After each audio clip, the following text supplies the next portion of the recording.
Hello friends, we're going to do a video on the Spatchcock Turkey, and we are here on let's see, 2 nights before Thanksgiving dinner to get things started. Start off with my kid's placemat that he made, and the first step that we're going to show here is the beginning of the brine that I need to make, and this is going to be what you're looking at right now, a cup of kosher sea salt, 2 quarts of apple juice, and probably like 1.5 pounds of brown sugar. And we're going to bring this to a boil and then let it cool down to fridge temp, and then we'll add in some other ingredients which I'll show in a little bit. Got a rolling boil going on the first part of the brine that had to be cooked, so this is going to run for about a minute, and then we're going to cool it down and eventually add it in with the other ingredients. I wanted to show you the bucket that we're going to be brining the turkey in. It's a beer brewing bucket, and what I've done is I've used an iodine solution and water to sanitize it so that we're not starting off with any germs or any other things that are going to create an issue with the meat while it sits in here for 24 hours. And again, we'll do that after we're done using it so that it's clean of any contaminants from the turkey being in there.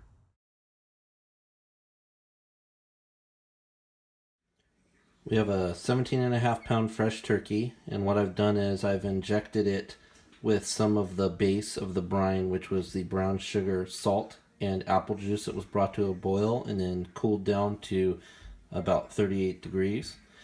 And that's standing by. And then we have a bunch of oranges and some bay leaf, cloves, garlic crushed, and ginger.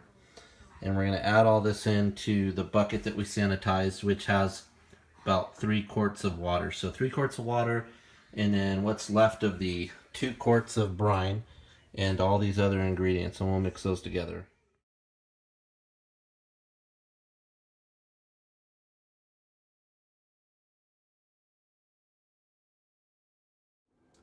Since we're drinking while we're doing this, it just seems appropriate to add a little bit of our friend Jack into the mix here, just to give it a little bit of a extra kick.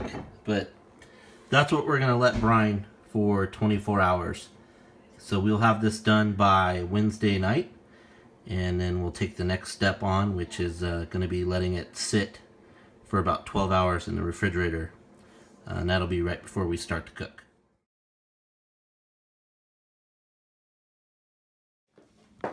Here we are after about 26 hours of brine, and we're going to pull it out and take the backbone out.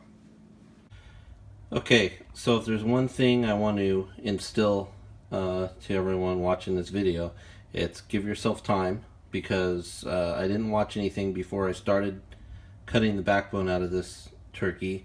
And you'll see there's a little bit of exposed meat. I had to feel my way around where the bone met the back cage, and it was a little bit messy, but it's out and it's been pressed flat, so we have a spatchcocked turkey. You can see right down in here I've lifted the skin, and I was able to shove my hand all the way up both sides to create the pocket. We're going to fill it with butter, sage, rosemary mix that I have. And then we're going to coat the whole thing with savory pecan seasoning, top and bottom, and we'll pick that up after we're done. And there we have it. I've stuffed the underside of the breast and drums with butter, rosemary, and sage combination, and coated the entire top of the bird and bottom of the bird with a pecan seasoning. And it's going to sit, as you see it, for about 12 hours in the cooler to let all that soak in before we start cooking. Alright, so we pulled it out of the fridge and have started it on smoke. I added a little more seasoning just to give it a little more coating, and of course adjusting it. You see there's some bare spots, but it'll get a little more as we go throughout the smoke part of the cook here.